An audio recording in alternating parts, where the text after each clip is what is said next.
நீங்க வருஷம் வருஷம் ஐஎஃப்டி ஸ்டாலுக்கு வந்துருவீங்களா? வருஷம் வருஷம் வருவேன். வருஷம் வருஷம் வருவேன். அது இல்லாமல் புது புத்தகங்கள் வெளியிட்டாலும் அதை நான் ஆர்டர் பண்ணி வாங்கிக்கிறேன். அப்படிதான் வாங்கிட்டு இருக்கிறேன். உங்களுக்கு எத்தனை வருஷமா ஐஎஃப்டியோட தொடர்பு இந்த மாதிரி புத்தகம் வாங்கி படிக்கிறதுல? கிட்டத்தட்ட எனக்கு கிட்டத்தட்ட ஒரு 20 வருஷமா இருக்கு.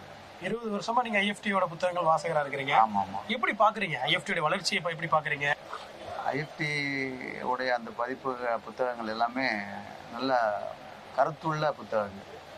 அதை படிக்க படிக்க நமக்கு அதில் ஆர்வங்கள், ஆசைகள், அந்த கருத்துக்களை உள்வாங்கி நம்ம அந்த வாழ்வியல் வழிமுறைப்படி வாழணும் அப்படிங்கிற கருத்துக்களை உள்ளடக்கிய புத்தகங்கள் தான் அதிகமாக இருக்குது. அதாவது குரானுடைய விஷயங்கள் பற்றி பார்த்தோம்னா அது குரான்னா என்ன அப்படிங்கிறத சொல்லப்பட்டிருக்கும்.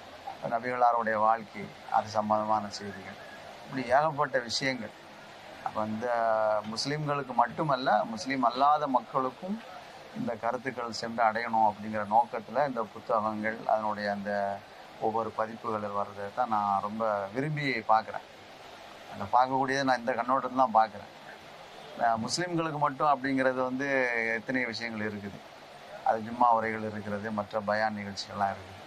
முஸ்லீம் அல்லாத மக்களுக்கும் இஸ்லாத்தை கொண்டு சொல்லணும். குரான்னா என்ன, இஸ்லாம்னா என்ன, நபிகள் நாயகம் முகமது நபினா யார், அவங்க என்ன போதிச்சாங்க, அவங்க வாழ்வியல் என்ன வாழ்வியல் வழிமுறை, அது மற்றவங்களும் தெரிஞ்சுக்கணும் அப்படிங்கிற நோக்கத்தில் தான் இந்த ஐஎஃப்டி பதிப்புகள் எல்லாமே இருக்குது அப்படிங்கிறத நான் பார்க்குறேன்.